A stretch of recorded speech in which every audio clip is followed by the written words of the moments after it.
Hi, this is Zach Allen. This is my final exam, part 2. Start into number 2. Use the periodic function y equals negative 3 cos 2x to answer the following parts. And let's go to A. What is the period of the function? Show your work. So how do we find the period of a function? Well, in the normal equation for a cosine or sine periodic function, we would include a cos of bx plus d.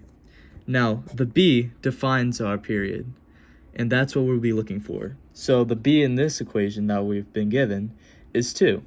So we'll use 2 in another equation to find the amount, which is, or the period, which is 2 pi over b, where 2 equals b.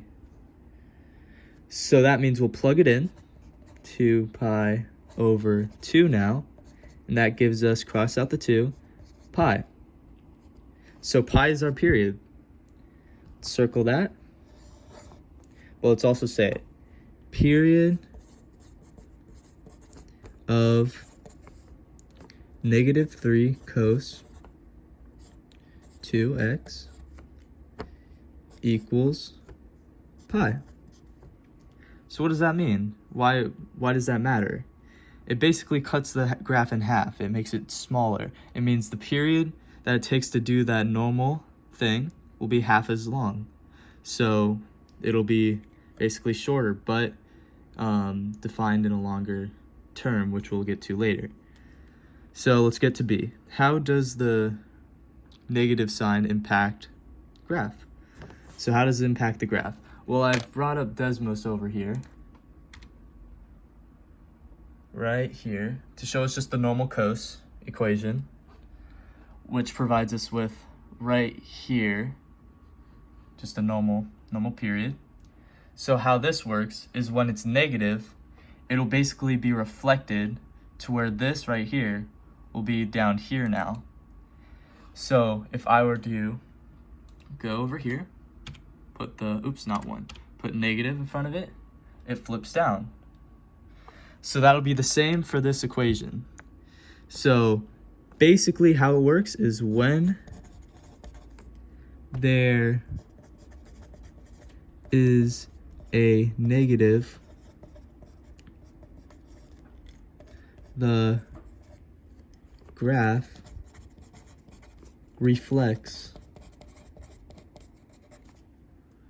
on itself. Basically flipping the way it'd usually go. So that brings us down to C. Graph the function from negative pi to 2 pi. All right, so we have to label our sections real quick. So this would be 1/2 pi. We'll do it every 2, we'll put it. 1/2 pi to pi, negative, remember? That's our first part. Now we can go into positives because it's only negative pi to 2 pi. So that's 1/2 pi. Then we got pi again. Then we got 3 pi over 2. Then we've got 2 pi. All right, now that we've got our graph set up, we can start doing it. So I like to always start from 0 just so I can get an idea of going back and forward.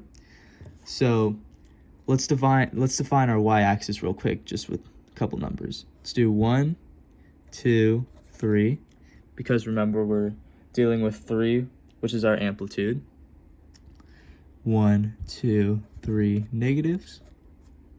All right, and we'll start right here because remember it's flipped. If it was a normal, if there was just 3 instead of negative 3, it would be up here where it starts, but because it's negative 3, it starts down here.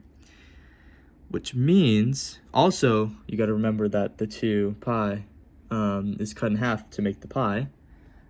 So, right here, instead of the usual, so that would be 1/4 pi, instead of the usually being right here, it'll be right here because we're cutting in half. It needs to finish its period by pi, which means we'll put it right there. Then the next one will be up at 3 again. Then we'll go down to that, which was that 6. So that'd be 3/4 pi. And back down to -3 to finish our period at pi. Now remember, we're going all the way to 2 pi and then back to -pi. So we have to finish this again. Same thing. Back down. We go. And we'll do the same thing back here. To 3. Down here. And then right there. Now that we've got our dots labeled, we can draw out the graph. Start here. It's going to be hard to do it while I film, but I'm sure I can get this.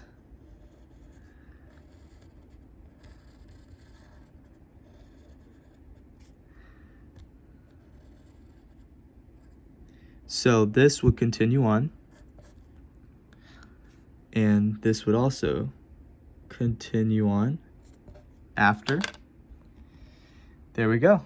And that's our graph for the equation -3 cos 2x. Thank you for watching.